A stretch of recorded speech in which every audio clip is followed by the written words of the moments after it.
No. Muy buenos días, amable audiencia del programa Ciencia al Pueblo.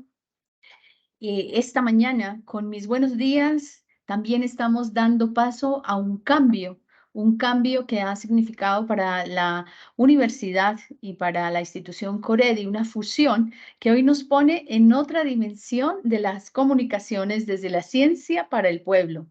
Estamos estrenando horario, estamos estrenando un nuevo lugar donde ubicar la emisora de la Universidad Sin Igual FM Estéreo, y por ello estamos también felices de haber entrado a este mundo de las comunicaciones con un toque más académico, que es lo que viene impulsando ahora nuestra emisora Sin Igual.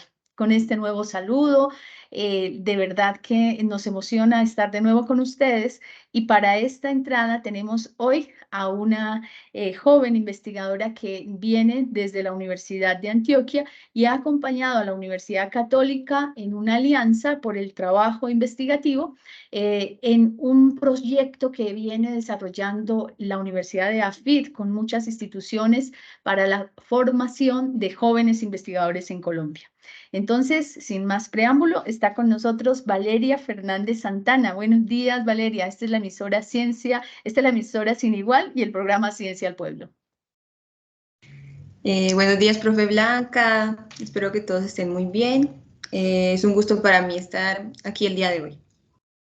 Bien, Valeria, este ha sido un programa que tradicionalmente se ha posicionado pues, en el Oriente desde hace ya casi 6 años y que lleva simplemente todos esos avatares, esas construcciones que hacen los científicos e investigadores y las instituciones que promueven la investigación, digamos, lleva a los oyentes esas vidas, esas dinámicas y esos trasegares que constituyen el quehacer investigativo. Por eso estás aquí. Háblanos un poquito de quién es Valeria Fernández Santana, de dónde viene, cómo llega a este universo de la investigación. Bueno, yo soy del municipio de Yarumal, Antioquia. Toda mi vida viví en ese municipio y tuve la fortuna de formarme en la Escuela Normal Superior de aquí de Yarumal. Toda mi vida estudié en esa institución, entonces siempre estuvo ahí en mí la inquietud por la pedagogía y la educación. De ahí nace como mi vocación o mi idea de ser maestra. ¿Jugabas a ser Entonces, maestra? sí, desde pequeña jugaba a ser maestra. En mis carpetas de los primeros años están mis dibujos de qué quería hacer cuando grande, mi dibujo con un tablero siempre. Entonces, el crecer en ese ambiente educativo de la normal siempre hizo como que ese sueño estuviera ahí siempre permanente y que cada vez que avanzaba en mi proceso escolar reafirmara esa idea de que quería ser maestra. Una Entonces, vocación, una sí, vocación allí que se manifestaba a diario en tus quehaceres de escuela. Y sí. entonces, ¿qué hiciste? Entonces, yo siempre tuve como la idea de que iba a cursar la formación complementaria aquí en la normal, pero en el grado 11 conocí la licenciatura en educación especial, que es la que actualmente estoy estudiando, y yo dije, bueno, esa es la licenciatura para mí, esa es la que quiero hacer, y decidí de una vez irme para Medellín a la Universidad de Antioquia a estudiar la licenciatura. Pasé en el primer intento en el examen de admisión y ahí fue que comencé pues como en la Universidad de Antioquia. En cuanto a la investigación, en segundo semestre tuve un curso en la que una maestra me invitó a un semillero de investigación. Entonces comencé a ser parte desde el segundo semestre y como más o menos hasta el séptimo estuve participando en el semillero. Allí fue como que empecé como a tener esos acercamientos a la investigación. Tuve la oportunidad de apoyar en algunas investigaciones que estaban llevando a cabo en el semillero, en las discusiones, en aportes en cuanto a literatura, revisión de antecedentes. Y ya cuando estuve en mi última etapa en el semillero, estuve como liderando un proyecto de investigación. Ok, o sea que pisaste temprano en la universidad los caminos de la investigación. Y a mí me queda una inquietud, o sea, ¿sabías conociste el programa, que ibas a adentrarte en esto de la educación para las personas con discapacidad, aquellas que tienen necesidades educativas especiales. Y háblanos un poquito de qué te llamó la atención de esta rama de las ciencias de la educación. Ok, bueno, yo en un principio tenía claro que quería ser docente, pero no sabía de qué. Siempre era como que, ay, no, de pronto de educación infantil, de pronto de ciencias naturales, como que siempre estaba dudando en cuál sería mi formación, pero cuando conocí la educación especial, yo me sorprendí porque no tenía idea de que existía. Como Ah, me la mencionaron, licenciatura en educación especial, y yo, ay, ¿cómo así que existe una educación llamada especial? Entonces comencé a revisar, a consultar acerca de la licenciatura y me encontré con un plan de estudios muy completo, que además de pensarse poblaciones específicas, nos abría unos campos de la didáctica, de las didácticas específicas, que también tenía un componente de formación pedagógico que tienen en común todas las licenciaturas. Entonces, yo al ver ese panorama tan completo, pensé que era una buena opción, en mi caso que no sabía por qué rama de la educación irme. Entonces me pareció muy completo y también fue como un llamado de atención a mí. Yo cuando la conocí, yo dije, yo porque nunca había pensado en las necesidades educativas especiales o en la discapacidad, porque cuando estuve un poquito más pequeña me interesaba un poquito la psicopedagogía también cuando la conocí, como las dificultades de aprendizaje. Entonces ahí como que yo dije, solamente había pensado en las dificultades de aprendizaje, pero no en la discapacidad, no en las altas capacidades. Y el plan de estudios de la licenciatura en educación especial me brindaba todo eso, como que todo lo que me llamaba la atención en educación, yo lo veía reflejado en el plan de estudios. Ya cuando llego a la licenciatura me sorprendo mucho más por el paradigma de la inclusión, todo lo que se está hablando de inclusión, entonces me llamó mucho la atención realmente y siento que fue una decisión muy acertada no, pues estar en la creo que licenciatura. sí. Conociéndote ahí en la dinámica de la investigación, yo creo que no hubo mejor camino pues para ti de verdad que adentrarse en este que has logrado alcanzar, yo creo, no solamente por el sendero central, sino también por unos que hoy nos vas a contar a través de la investigación, ¿cierto? Esas variantes, diría yo, en las cuales te has sumergido en este proceso de formación. ¿Y cuál entonces es tu etapa ya de adentrarte profundamente en la investigación? Porque hay algo que has dicho aquí y es muy importante que lo aclaremos a la audiencia. Cuando nosotros hablamos de educación especial, ocurre que casi la mayoría de la gente que de pronto no conoce y la que conoce se lleva la imagen de la educación para personas con discapacidad y no. Acabaste de decir justamente que son personas también con altas capacidades, con talentos excepcionales, ¿cierto? Que dan lugar a unas necesidades de educación especial que normalmente los proyectos educativos no tienen. Entonces, yo creo que esa variante, cómo te adentraste en esa variante a través de la investigación que enuncias ahora, es el trabajo en el cual estás desempeñándote. Está bien, bueno, en este momento estoy desarrollando dos investigaciones, una que está pues como ligada al trabajo de grado y otra que está ligada a mi trabajo como joven investigadora. Hablemos de la Entonces, primera. Eso. sí, Hablemos de esta primera que te entonces, lleva a cumplir el compromiso de grado en la licenciatura. entonces, bueno, mi inquietud ahí, que comenzó como el detonante para adentrarme en la investigación y no sentir que mi trabajo de grado es como un requisito para graduarme, es que a lo largo de mi formación, pues como educadora especial, notaba como cierta exclusión a esta población de las altas capacidades, como todos los cursos dirigidos a discapacidad y como que solamente nombraban la población en los discursos vagamente. Entonces comencé a preguntarme por esta población. Entonces, ¿qué pasa ahí con ellos? ¿Qué pasa con la atención educativa a esta población? ¿Qué hay en Colombia? ¿Qué hay también de propuestas a nivel mundial? Y comencé a conversar con un grupo de compañeras de la licenciatura y empezamos a hacernos preguntas en torno a esta población. Entonces decíamos, ¿será que nos vamos por el camino de la didáctica? Porque algo que nos pasaba y también notábamos con nuestras compañeras era que al curso que nos ofrecen en el plan de estudios dentro de la licenciatura, siempre acudíamos con preguntas como relacionadas con ¿y qué hago con ellos? Si ellos ya saben todo, ¿yo qué voy a hacer? Entonces como que queríamos un recetario en el que nos dijeran, bueno, el primer paso para trabajar con ellos es este, el segundo es este.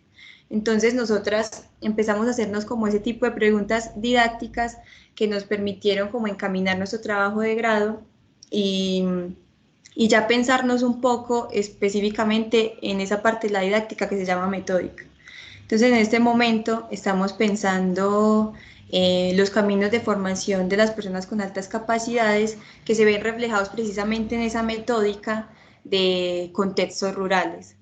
Entonces, en este momento yo estoy trabajando en un centro educativo rural de Río Negro. Estamos observando como la metódica y qué pasa ahí en ese contexto, qué desempeños se resaltan ahí en este contexto, como para empezar a pensar esos caminos de reconocimiento con esta población. Y también estamos explorando ya, como somos un equipo, estamos explorando otros contextos educativos, que serían los semilleros de investigación, un programa también de educación alternativa y un grupo Scout.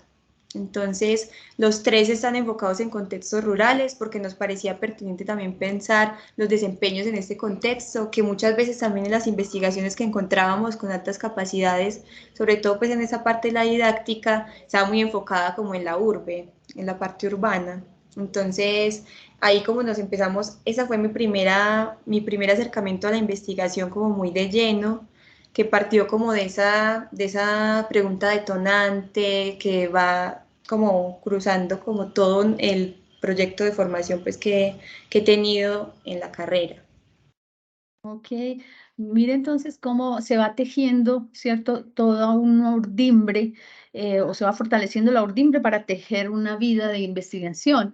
Y entonces a través de esta propuesta y tu, digamos, compromiso con la investigación, llegas ahora a joven investigador.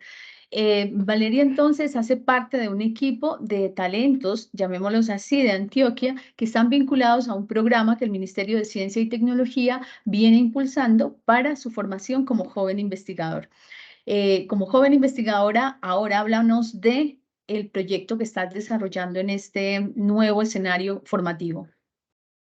Ok, bueno, entonces la otra investigación que estoy realizando en este momento ya tiene que ver específicamente con los semilleros de investigación como estrategia pedagógica para el desarrollo del talento científico para combatir el cambio climático. Entonces sigo como en ese camino también de la población con altas capacidades y talentos, que es como por la que me he interesado. Y también ahí como ligándolo a ese compromiso ambiental que actualmente también es un llamado que tenemos las personas que investigamos como una problemática actual de gran relevancia. Entonces, estamos analizando los semilleros de investigación que se están dando en el marco de la red de semilleros de Río Negro, Antioquia, que se están conformando que están conformados pues en las instituciones educativas oficiales del municipio. Entonces, lo que estoy haciendo allí es como ver ese desempeño que la actualidad está demandando para construir como un planteamiento teórico más sociocultural de las altas capacidades. Porque algo que también pasa mucho cuando hablamos de altas capacidades es que nos relacionan inmediatamente con que estamos buscando personas que tengan un diagnóstico de un test de inteligencia basado pues como en la psicometría, personas que tengan un alto coeficiente intelectual, pero lo que estamos haciendo aquí desde perspectivas socioculturales es pensar más los contextos y los desempeños que se demandan en esos contextos, que en este momento lo que estamos identificando sería esa necesidad en la educación ambiental, en las prácticas de cuidado del medio ambiente y ya pues como tal para combatir el cambio climático de cierta manera, más desde el potencial talento que, que las pruebas pues como, esta persona tiene altas capacidades porque puntuó esto en un test de inteligencia. Claro, esto es algo también importante, o sea, a veces soñamos con tener de pronto en ese nivel de ideales, ¿cierto? Como familia, que nuestros hijos tengan unos coeficientes de altísimo rango, ¿cierto? En estos formatos de evaluación de la inteligencia. Y sin embargo, lo que nos está diciendo es que no necesariamente les interesa ese número, sí que puede superar los 120, 130, sino que tiene que ver con algo diferente que está relacionado con la prevención o con el trabajo contra el cambio climático. ¿Cómo es esa relación? O sea, ¿por qué piensan en las altas capacidades y el calentamiento global? Bueno, nosotros lo pensamos como una necesidad actual, porque las altas capacidades o la inteligencia no se ha hecho como relaciones en torno a esas problemáticas actuales, sino que muchas veces la investigación se ha dejado como en torno a cómo los identificamos, qué estrategias implementamos con ellos. Entonces, lo que nosotros hacemos es identificar como una necesidad de actualidad, como un llamado a pensar también en cuál es el aporte que esos talentos pueden hacer también como a los problemas globales, ¿No pero sería también pensando los contextos. ¿No sería también quizá como ponerles en sus espaldas una responsabilidad compleja que a todas luces de pronto es bastante desbordante ya para toda la comunidad, digamos, científica mundial? ¿Qué lugar ocuparían en esa intención para no entrar a forzar de pronto su participación y saber si su voluntad está con ello?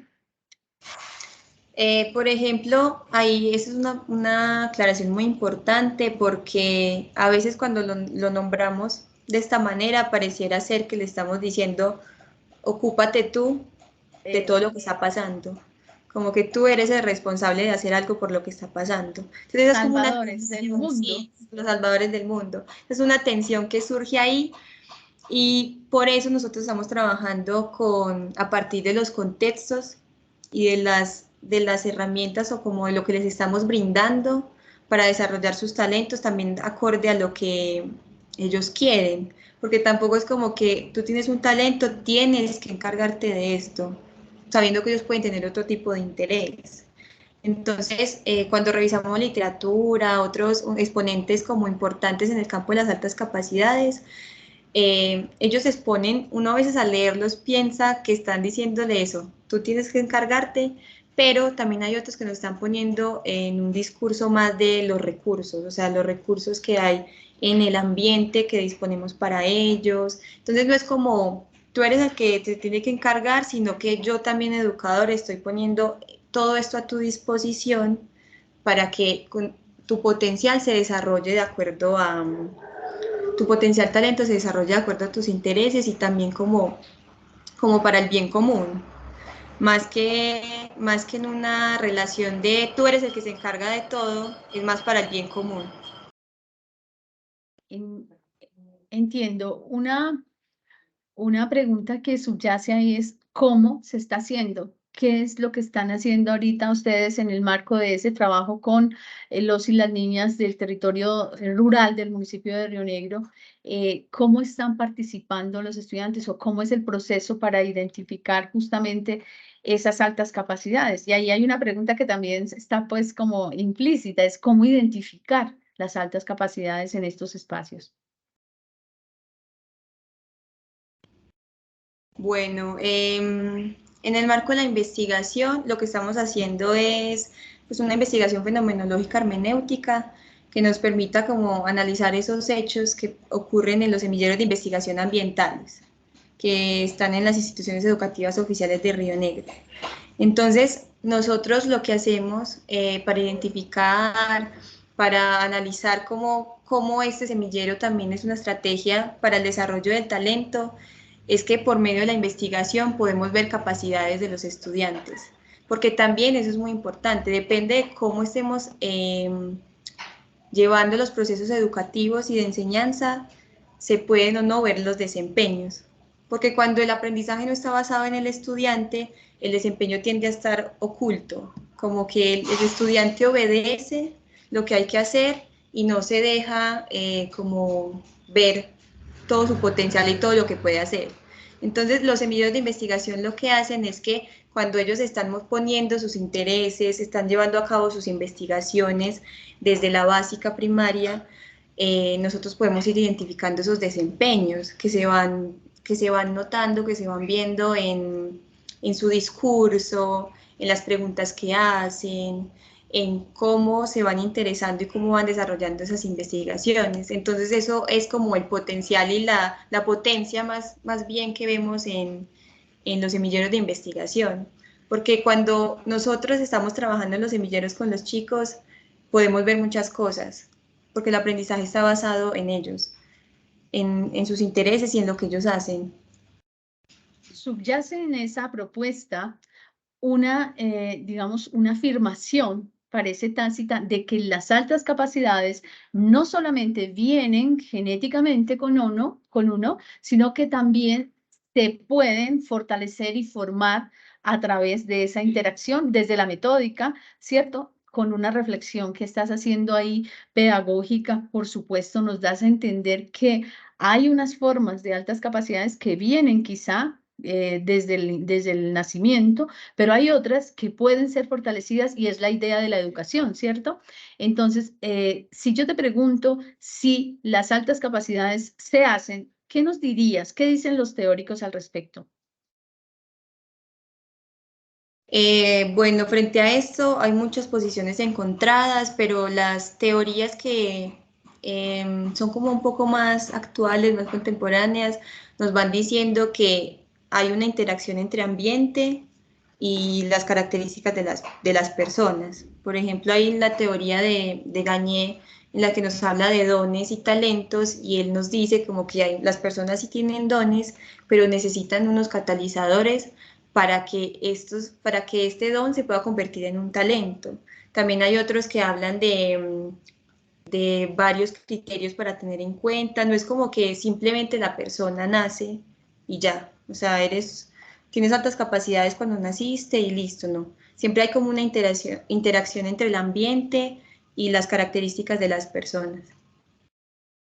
Bien, hay algo también allí que es muy importante para que la audiencia lo comprenda. Puede haber muchas personas con altas capacidades, con unos talentos que estén pues superiores a lo que a la media llamemos en las aulas y en las instituciones, pero no darnos incluso cuenta. Es decir, si no están dadas las condiciones, nos dices que ese talento y esa capacidad no se alcanza a desarrollar y pueden haber muchos problemas en procesos educativos que estén vulnerando quizá los derechos de las altas capacidades que están en estos territorios de formación. Entonces, hay algunas teorías incluso que hablan de porcentajes, ¿cierto? Desde el 2 hasta el 10% de la población con altas capacidades, y eso supondría que nuestros docentes, desconociendo quizá esas metódicas y esa didáctica que se requiere para trabajar con altas capacidades, pues obviamente involuntariamente estarían frenando el desarrollo de esas condiciones para poder sacar adelante las altas capacidades y, por supuesto, a las personas. No estoy hablando de las altas capacidades como si estuvieran solas, sino de las personas con altas capacidades o con ese talento que los hace diferentes. Cómo hacer para pensar digamos, la educación de todas las personas que pudiendo tener altas capacidades, no están siendo visibles a los ojos de los modelos educativos? ¿Cómo recomendarías tú a un docente en formación y a un docente formado se puede seguir ese camino de visibilización del talento y la capacidad y la alta capacidad? Bueno, yo siento que en primer lugar es importante que empezamos a pensar en nuestro discurso o a dejar de lado ese discurso en el que el estudiante con altas capacidades decimos que no necesita nada. Es como, él sabe mucho, no necesita nada. El sabio.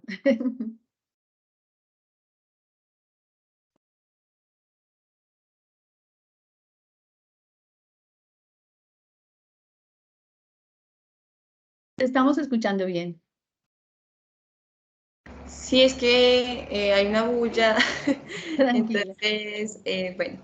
Em, entonces algo, lo que decía que en primer lugar, ese discurso de saben demasiado, yo no tengo nada para ofrecerles, porque esa también es como la posición en la que el maestro suele ponerse. Entonces, para mí eso es fundamental en primer lugar, dejar de lado esa creencia de que no necesitan nada de mí porque lo saben todo. Otra recomendación que para mí es esencial es que comencemos a aplicar en el aula estrategias basadas en el estudiante, porque no solamente van a favorecer a las personas con altas capacidades, sino a todos los que estén en el aula. Hay unos que les va a favorecer más, hay otros que no, pero ahí estamos también como para hacer esos ajustes y mediar eh, según las necesidades, pero yo siento que ese aprendizaje basado en el estudiante no nos va a dejar de lado estas altas capacidades que están en el aula por ahí escondiditas muchas veces que no notamos. Sí, yo creo que básicamente sería eso en primer lugar, porque obviamente pues cada aula vive unas dinámicas muy distintas. Entonces, como que las recomendaciones deben ser como muy generales, que realmente puedan ser aplicables. Claro, y que permitan el reconocimiento, independientemente, lo has dicho, de que sean o no sean altas capacidades, va a permitir que se den las condiciones educativas para que afloren quizá con más confianza desde los estudiantes esas posibles habilidades que están de pronto ocultas tras estas formas de educar tradicionales. El maestro Carlos Calvo, lo traigo siempre aquí, quizá los oyentes lo han escuchado, nos dice que debemos frenar todo aquello que impida en la escuela que el estudiante aprenda. Y en este caso sería multiplicar todas las acciones para favorecer el aprendizaje y el desarrollo de cada sujeto de acuerdo a sus capacidades, de acuerdo a sus niveles de formación, de acuerdo a sus intereses. Sería, parafraseando quizá a Max Neff, como una educación a escala humana, de acuerdo a las necesidades de cada uno de ellos. Bien, yo creo que ha sido claro y amena esta conversación sobre altas capacidades en este programa y me parece que finalmente quisiera saber si tienes un consejo para jóvenes como tú que tienen una vocación tan linda y que han luchado por ella y también investigadores e investigadoras que desde la infancia están luchando por nuevo conocimiento y que a lo mejor a través de este medio nos logran escuchar. Bueno, yo quisiera decir que la investigación a veces nos la muestran como algo muy difícil, muy complicado, que solamente es para algunas personas. De hecho, yo creo que yo en algún momento de mi vida lo pensé, como que eso no es para mí, eso es difícil, eso es complicado, pero yo siento que todas estas oportunidades que las universidades, que desde los colegios están empezando a dar, debemos como aprovecharlas, porque realmente he visto en lo que llevo de mi experiencia que participar en estos espacios de investigación no es solamente algo como para producción académica y bueno, tengo muy buena hoja de vida, sino que realmente son espacios en los que podemos formar comunidad, tejer lazos muy interesantes, como aprender, pero de la mano de otros y poder hacer muchas cosas. Yo siento que desde que la investigación está en mi vida, he cambiado muchas perspectivas de cómo veo la vida, de cómo transito por la vida, también de ya como educadora, cómo vivo también mi rol como educadora. Entonces, me parece como muy importante que sigamos hablando de investigación y que desde los más pequeños hasta los más grandes no le tengamos miedo a la investigación, sino que comencemos a explorarla y ver todo lo que nos puede, todas las puertas que nos puede abrir y todo lo que nos puede ofrecer. Bien, muchísimas gracias. Aquí la tienen. Ella es Valeria Fernández Santana, una joven investigadora colombiana que se dedica hoy a la investigación en altas capacidades, una nominación científica, llamemos desde las ciencias sociales y humanas, y que nos ha permitido conocer a profundidad de ese tema. Muchísimas gracias, Valeria. Ten un lindo día. el mismo que le deseamos a toda la audiencia, con nuestra gratitud por habernos escuchado en este programa. Buenos días, Valeria, Bueno, y buenos muchísimas días, audiencia. gracias. Hasta luego. Gracias por estar con nosotros. En el siguiente sábado tendremos nuevos invitados, nuevas invitadas, para que nos cuenten sobre todos esos procesos que han permitido tener más conocimiento y más ciencia para el pueblo. Muy buenos días.